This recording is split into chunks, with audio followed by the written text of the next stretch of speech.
अच्छे से भी चाहे इसका वो ले सकते हैं। हाँ, आप दोबारा क्योंकि जो हमें करना है। नमस्कार, रिकॉर्डिंग करना चाहते हैं रिकॉर्डिंग। आप यहाँ आए आज इस प्रेस वार्ता में, आप सभी का हार्दिक अभिनंदन। कल 5 बजे जो नगर पालिका के चुनाव का प्रचार है, जिसमें 11 तारीख को पोलिंग होना बंद हो जाना है, और उससे पहले ही हमारी प्रेस कॉन्फ्रेंस है।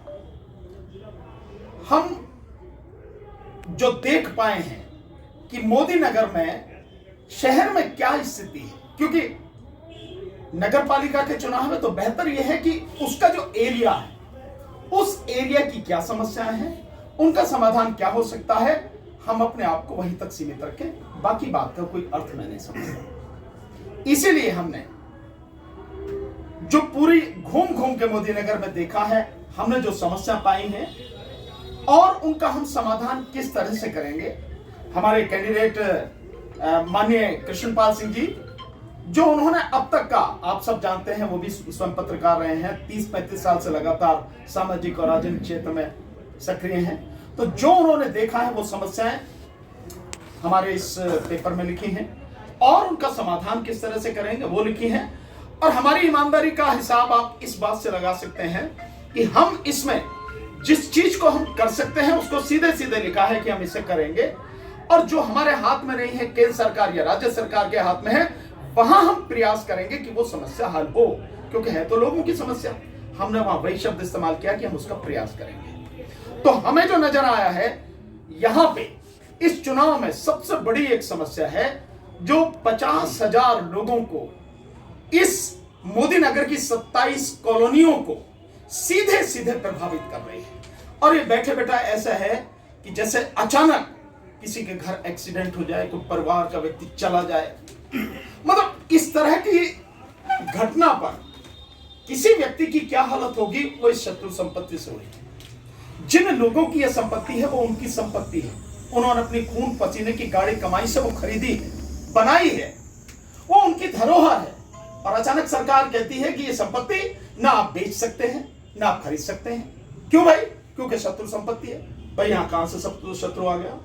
मोदी नगर में 1 इंच जगह शत्रु संपत्ति नहीं है, लेकिन भाजपा सरकार ने 1800 बीघा जमीन 27 कॉलोनियों की, जिसमें 50,000 लोग रह रहे हैं, उसको शत्रु संपत्ति घोषित कर दी। शत्रु संपत्ति कानून के तहत जो संपत्ति शत्रु संपत्ति होती है, 1968 में जैसा कानून बना, बहुत सीधा सा है, बहुत मोटी सी परिभाषा है।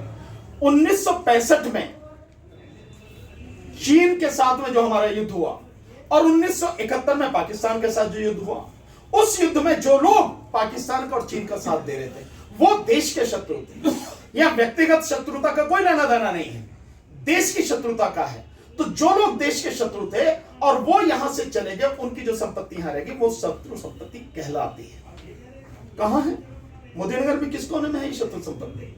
तो पहले तो आप जिसकी संपत्ति को घोषित कर रहे हो, पहले उसे घोषित करो कि ये व्यक्ति शत्रु है।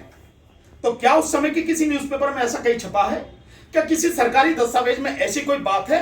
कहीं नहीं है। ये सिर्फ और सिर्फ बीजेपी की कारस्तानी है, और बीजेपी की कारस्तानी में भी जो यहां के सांसद हैं, उनके लेटर के माध्यम से सारी खुरापात हुई है। लोग, आप देखिए कि किसी को अपनी बेटी की शादी करनी है और उसका सहारा केवल यही कि भाई प्लॉट ही है, मैं इसे बेच के बेटी की शादी कर लूंगा, या किसी को नौकरी लगानी है। देश में रिश्वत का बड़ा भारी जो है मतलब बोलबाला है, और उसे नौकरी लगवाने पर किसी को देने 10-5 लाख रुपए, तो भाई इसे बेच के दे दो। आदमी उन सब सारी चीजों से, यानी अपने परिवार की खुशी को कैसे कर सके और अपने परिवार को कैसे आगे बढ़ा सके, एक झटके में उनकी मतलब साफ कर दी, और ये गर्दन पर तलवार लटकी है। इस शत्रु संपत्ति से हम मोदी नगर की जनता को मुक्ति दिलाएंगे।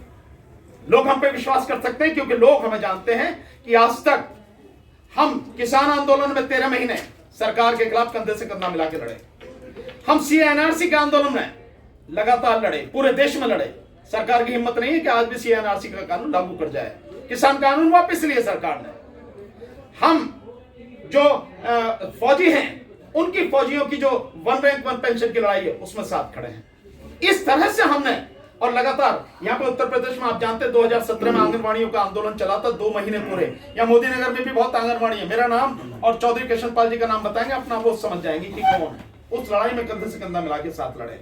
और अब जो जंतर मंतर पर महिला पहलवानों का जो आंदोलन चल रहा है उसमें भी लगातार हम शामिल हैं। कल मैं वहीं पे था। जिस तरह से तो समाज में जहां भी अन्याय सरकार की तरफ से हो रहा है, किसी तरह की भी दिक्कत हो जाती हो रही है, हम कंधे से कंधा मिला के साथ खड़े होते हैं। और दूसरा यह है कि ये जितने भी कैंडिडेट हैं, चाहे वो आम आदमी पार्टी का हो, चाहे वो आरएलडी का हो, और चाहे वो बीएसपी का हो, और बीजेपी का तो कहना ही क्या, कोई बीजेपी की तो करा धरा है सब कुछ। इन सब में आप जरा आकलन कर ले, शहर की जनता आकलन कर ले कि कौन इतना योग्य और कौन इतना सक्षम और समर्थ है जो इस संपत्ति को शत्रु संपत्ति से निकलवा सके, चाहे सुप्रीम कोर्ट से निकलवाना पड़े। आपने देखा होगा हल्द्वानी में जब ये हुई थी, हल्द्वानी में भी 1 लाख लोगों की गर्दन साफ करने की बात थी। वहां भी लड़े और वहां भी उस संपत्ति को रुकवाया, उनके बुलडोजर को रुकवाया।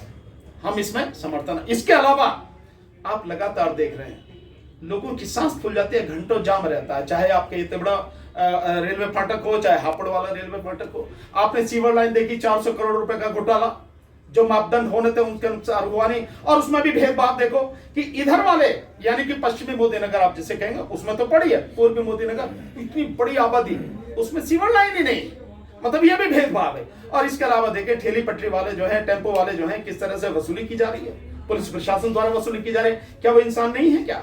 और योजना ये भी क्या उन्हें नगर से बाहर बसाने की बात है? क्यों भाई, इतनी 12 किलोमीटर लंबा ये मोदी नगर है, बाहर क्यों बसाएंगे आप उन्हें जहां है वही उनकी व्यवस्था कीजिए और लोगों को भी दिक्कत ना हो। ये व्यवस्था सरकार का काम है, नगर पालिका का काम तो करना चाहिए, लेकिन नहीं किया।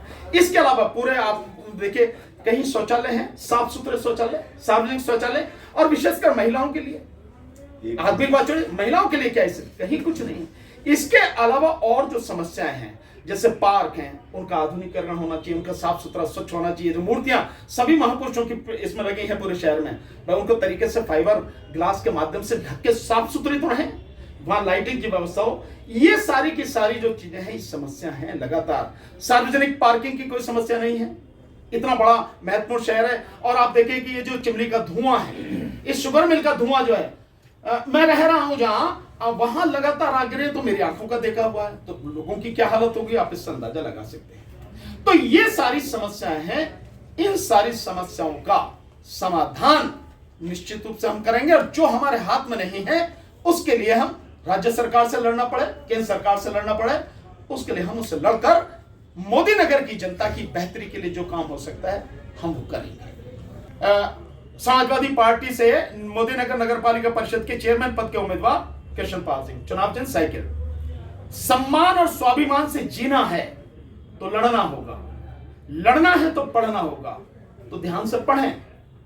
मोदी नगर और मोदी नगर की जनता दोनों की पीड़ा हमारा निश्चय, आपका साथ और स्थायी समाधान।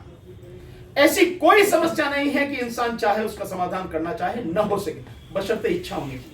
लेकिन जब इच्छा ही लूट की हो जाए, जब इच्छा ही केवल बेईमानी ही दिमाग में रहे, भ्रष्टाचार को पनपाने की रहे, तो कोई क्या करेगा? कुछ नहीं करेगा। इसीलिए इसमें हमने देखेंगे कि पीछे जो हमारी समझ में समस्याएं उनका समाधान हम करेंगे।